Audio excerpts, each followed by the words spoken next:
Good morning, everyone. This is Will, and this is another edition of the Next Big Fight podcast. With me this morning, I've got James and Dan. How are you guys? Good, thank you, Will. Right, we're going to start off with the biggest talking point of the week, bar none. One of the most mouth-watering prospect fights in some time. You've got Amir Khan, who's had 3 fights at welterweight, taking on Saul Canelo Alvarez.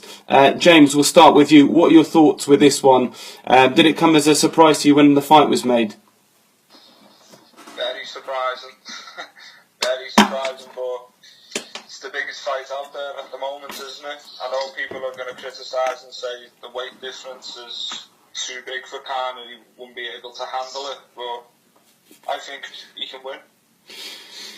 Dan, your thoughts when the fight was announced? Everyone was talking about Kell Brook vs Khan.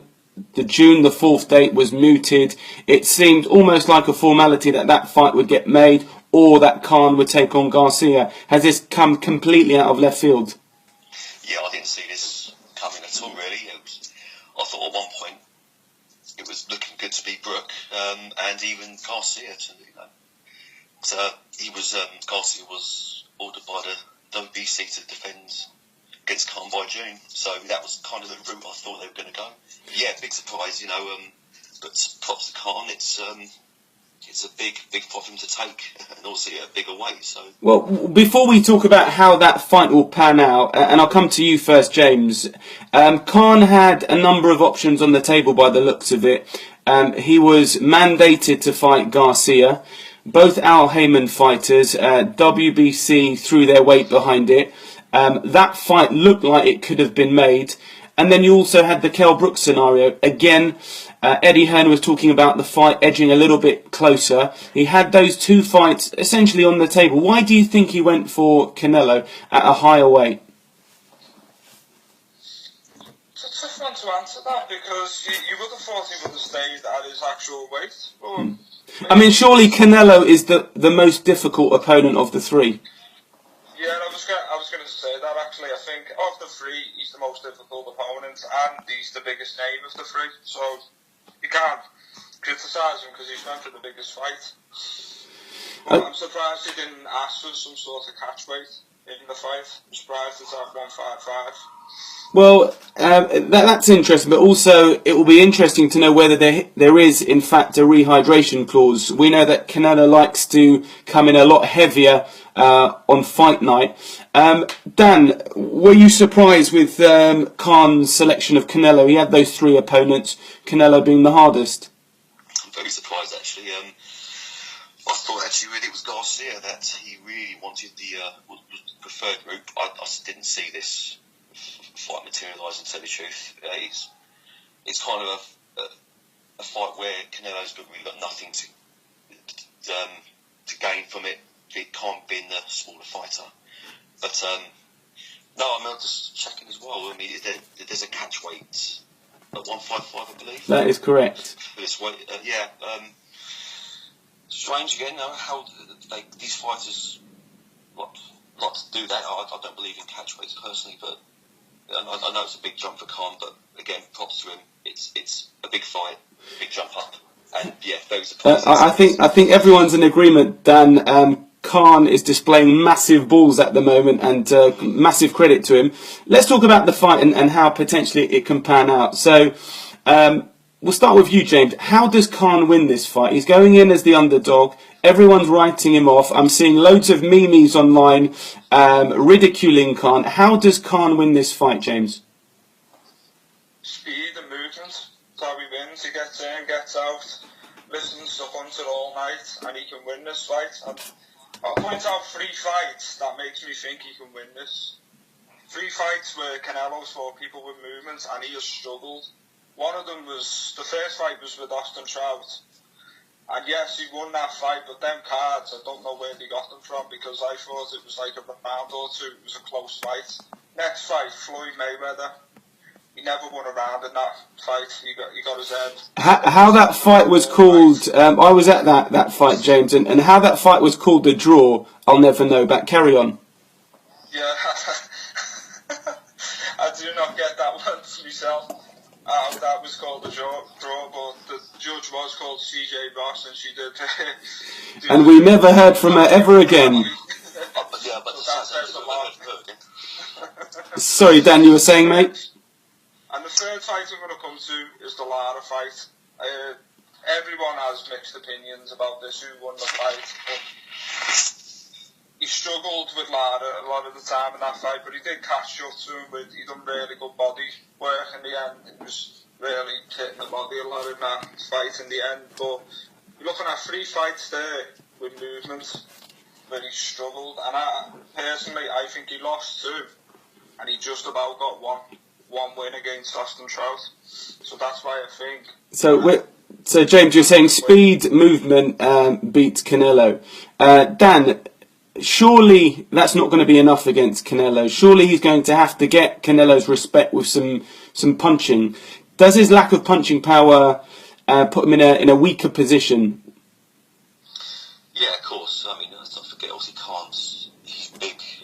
He's a big welterweight as well, so I think he's going to not come in probably quite as heavy as Canelo on the night, but I think he can make a good account for himself here, and James pretty much has covered what I was going to say. Really, it's all the speed can cause Canelo a lot of problems here. And Khan's a bigger fighter than people like Mayweather.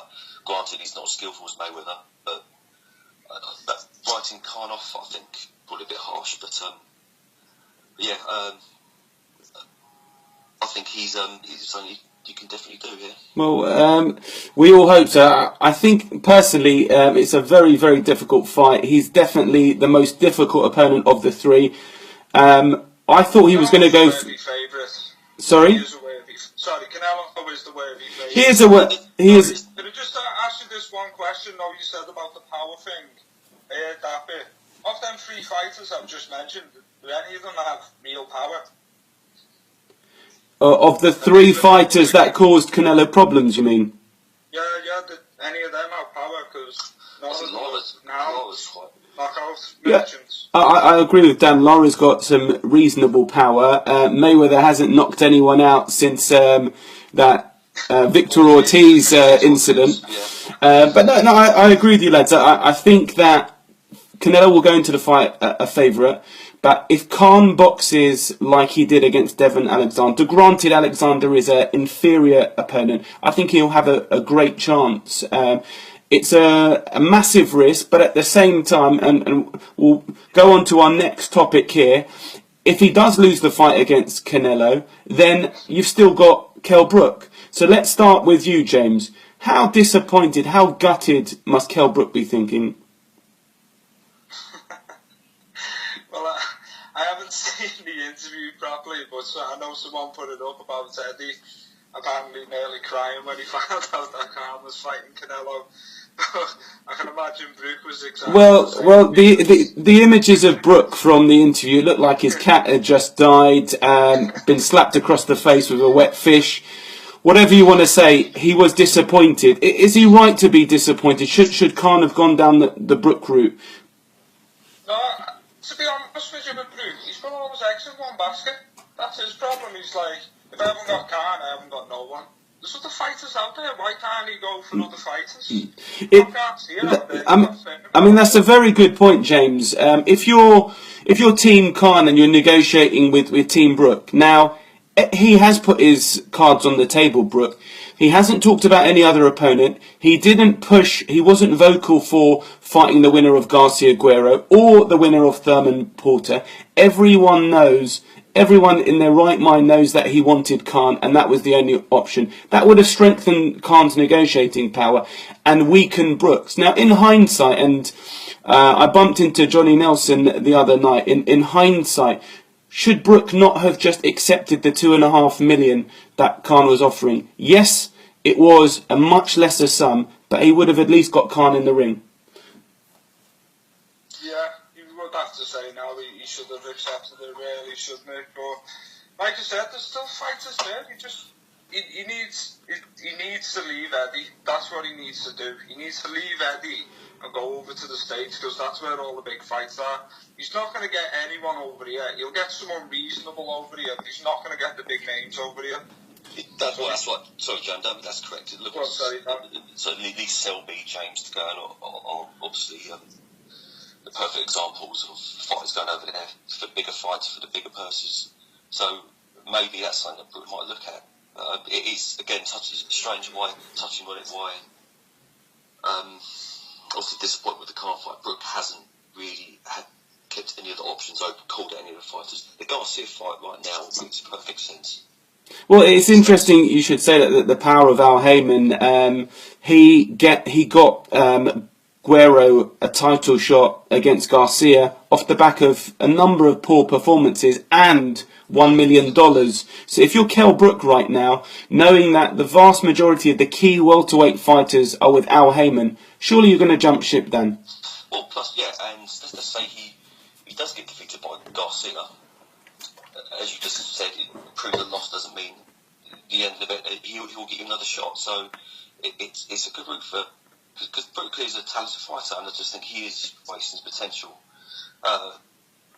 Whether he wants to keep the IBF title, meaningful fights. Sorry, I don't know, but yeah, he's kind of.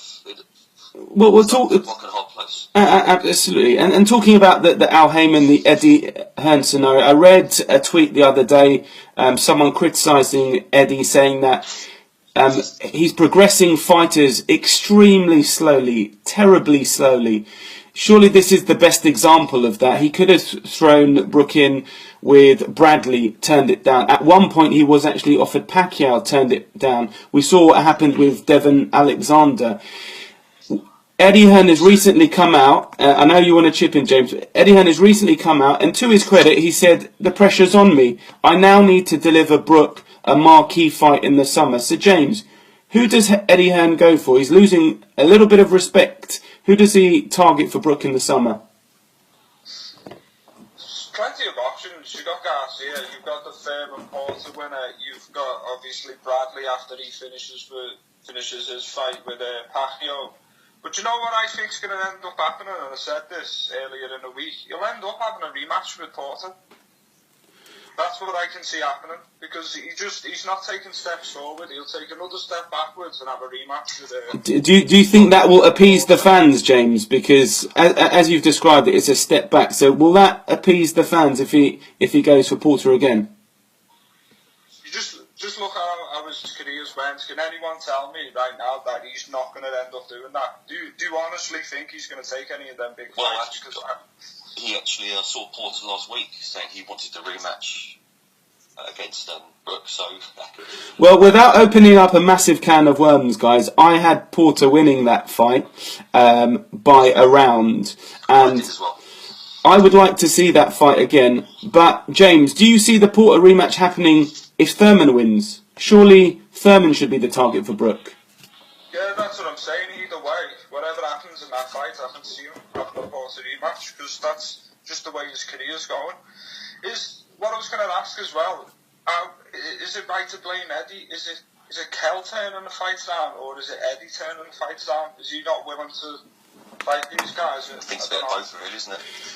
Well, we'll come on. That's a very interesting question, because that ties us in very nicely to our next topic of Anthony Joshua, Mr. Humble, because IBF champion Charles Martin has recently come out and said that he will travel to London, he will travel to the UK to fight AJ in April. Now, Eddie Hearn has proclaimed that Anthony Joshua is the next coming. He'll beat any fighter on the planet. So I'll put it to you, Dan. Does he roll the dice here? Does Eddie Hearn prove that he really backs his man and puts an AJ versus Charles Martin fight on for April at the O2? Yeah, I've seen Charles Martin's managers. I think pretty much saying that it's a done deal.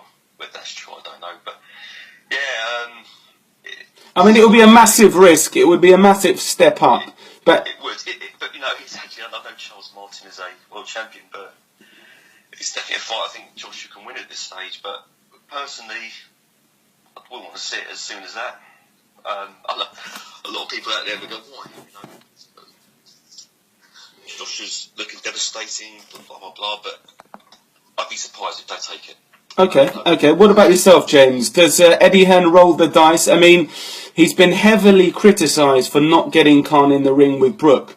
Does he appease the fans by almost putting on his cash cow's neck on the line and going for a massive IBF world title fight in April?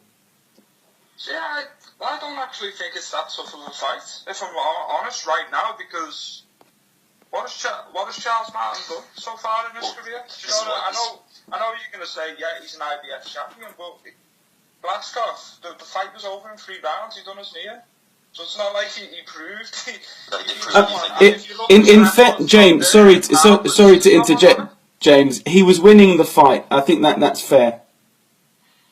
Yeah, but he hasn't proved anything, has he? He's only been a pro probably about the same amount of time that Anthony Joshua has as well. So it is the right next step, to be honest with you. If it's any of the other champions, I would say no, you're not ready to step that quickly. But this guy is a similar level that he needs to go to next. And if he wins the title, he can have a couple of fights defending it and then go on to bigger things. Well, I think it's a very winnable fight. It's a winnable fight. Again, you know, they have got a similar kind of pro experience, haven't they? So it's definitely the world champion, I think, at the moment Joshua can beat. But I'd be surprised if they decide to do it. Yeah, I would also be very surprised. I agree with you, James. I think it's a very winnable fight. But does Eddie Hearn roll the dice and take on the IBF champion now? I think it's a risk that they should take. It's a calculated risk. They would be fighting at home. He would have the O2 crowd, and the pressure would very much be on Charles Martin. He's the champion. I would love to see that fight, and it will remain to be seen if it gets made. Now, recently, Malik Scott tweeted that he's got a big fight that is going to be announced next week. Can we put 2 and 2 together and assume that he's got either Hay or Joshua, Dan? I haven't seen that, actually, but I think that we're looking at David Hay fight here. That's been something he's been calling upon for weeks, or actually before David Hay made his comeback recently. So I think that is the fight that we'll see in May. So. Same question to you, James. As I said, Malik tweeted it I think it was yesterday, in fact. When we interviewed him, he said that he would fight Hay or Joshua. He'd fight anyone. The words he kept using was, send me a contract, send me a contract. So, is he going to fight one of these 2 guys? And if he... Thank you. I've been practicing all morning. But who do you think is more likely to win that fight? Hay or Scott, if it's made? I mean, Scott's got the recent experience. Hay's been out for 3.5 years. Is it a good matchup? Is it a good choice for Hay? Yeah, it's good to see how he does against someone who can move down the ring, to be honest with you, because we've seen he's added that bull. Is he still got that speed? We'll find out. And as long as he doesn't do a Deontay on him, what he did in that fight, sorry, I have to mention that, because I'm sorry. You're not questioning Malik's heart, are you, James? I'm questioning his heart and I'm questioning his chin. I love that shot, sorry.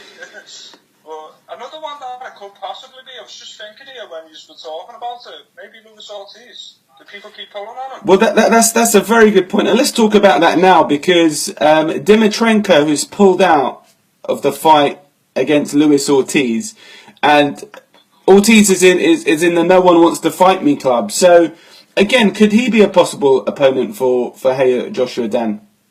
Yeah, good fight that. You know, I don't know. I mean, would David Hay want to step up that quickly for May? Well, interestingly, Dan, what Hay has recently said is he's not going to fight any fighters that don't have a ranking. He's just not going to do that. He's 35 years old. He wants to fight guys that will help move him up that ladder. So surely Ortiz would be the perfect opponent. Yeah, of course, because the ranking as well. You know, that's a dangerous fight for Hay. Dangerous fight for Ortiz as well. So I'd love to see that fight.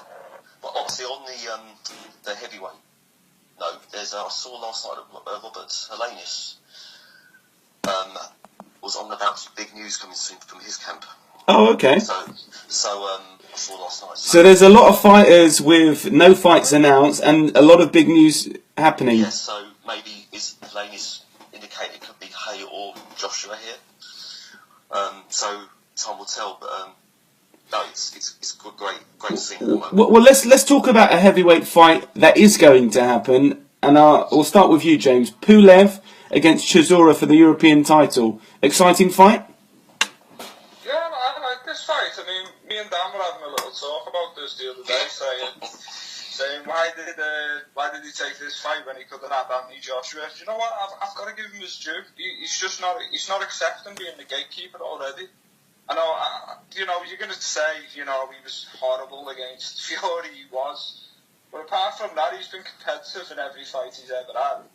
And if he wants one last shot at it, fair dues, go for it. Go over and try and see if he can beat Pulev in Bulgaria.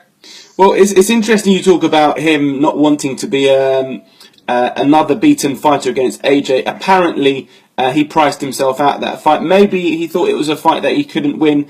Who knows? But Dan, are you excited by the prospect of Chisora coming up and fighting Pulev?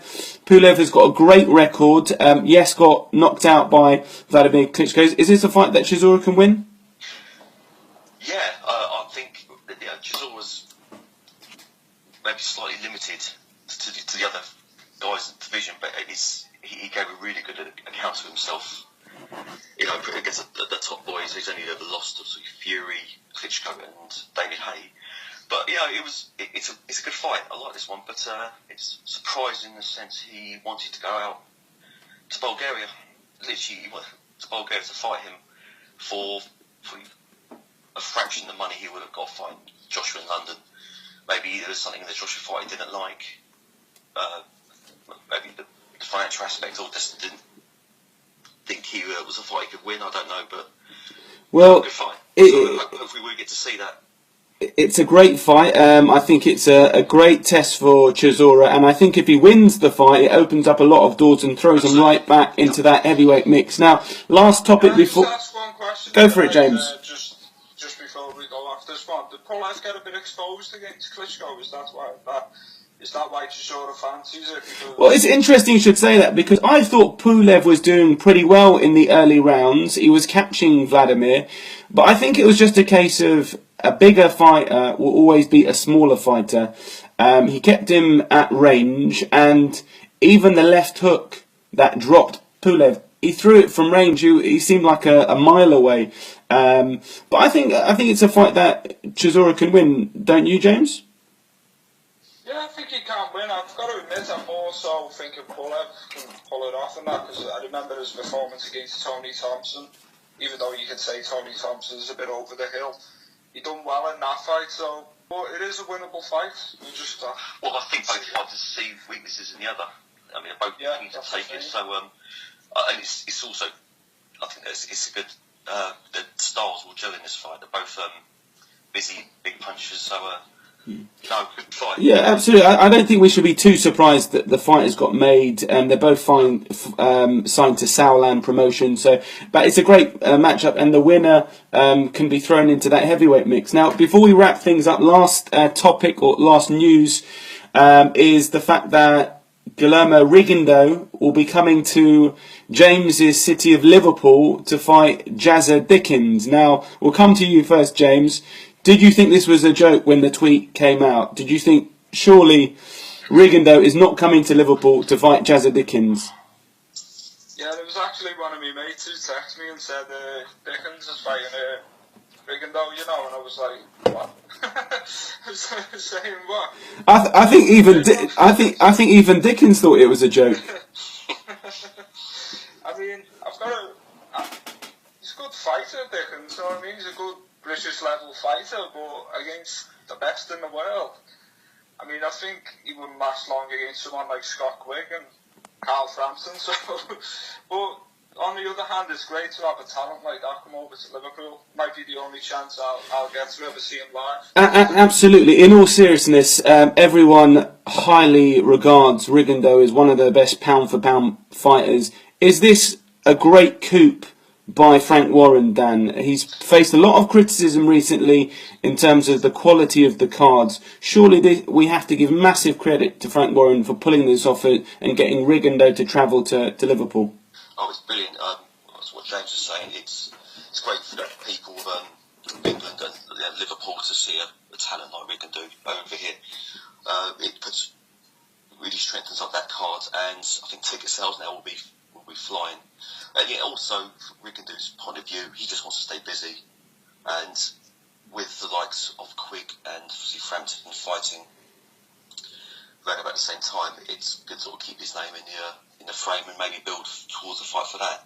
But brilliant news, and good for the boxing public. Absolutely, massive credit to Frank Warren. Guys, we've run out of time. Sorry, can I ask just one more question? No, we've run out of time, James. No, I'm joking. Go ahead, mate. Go ahead. Right.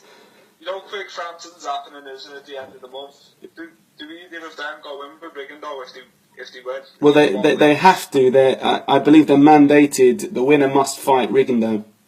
Well, a lot are saying he'll vacate. Do you honestly think either of them will go in with them? Which one of them would have the best chance? It's still going to happen. Dan, you sound pretty confident about that. Do you think that they're just not going to fancy the challenge? It's either, I think, what the next step's going to be for the, again, it's something we'll talk about in the coming weeks, but the winner, that there possibly would be the rematch. Depends if it's contentious or what the decision. Could be a rematch between the two. Commercially, that would make the best sense. I agree with you, Dan. Yeah. I mean, of the two, even though I'm a Frampton fan, I'd say Quigg's got the better chance of the two. Against Rigondeaux. Yeah. Well, I think I have to agree with you that. More of a boxer, isn't he? I'd have to agree with you there. Whilst I think Frampton beats Quigg, I believe that Quigg will have the better chance against Rigondeaux. Frampton against Rigondeaux, it will just be a boxer against a boxer, and you'd have the superior boxer winning that fight, i.e. Rigondeaux. Whereas with Quigg and Rigondeaux, arguably Quigg has more of the punching power and is more likely to try and land that punch that wins the fight. Yeah, that's to agree with that one. Right. Hopefully either one of them go in. Sorry, Will, one more point. In terms of Rigondeaux, is this a one-fight deal with Frank Warren, or is he planning to put on any future shows in the UK? That's a very good question. I genuinely don't know the answer to it. I think a lot would depend on how many tickets are sold for this fight in Liverpool, how successful the show is. If the fans turn out in their droves, then surely it would make commercial sense to bring it back over. Oh, absolutely. That's just wondering if there's any kind of announcement regarding that. But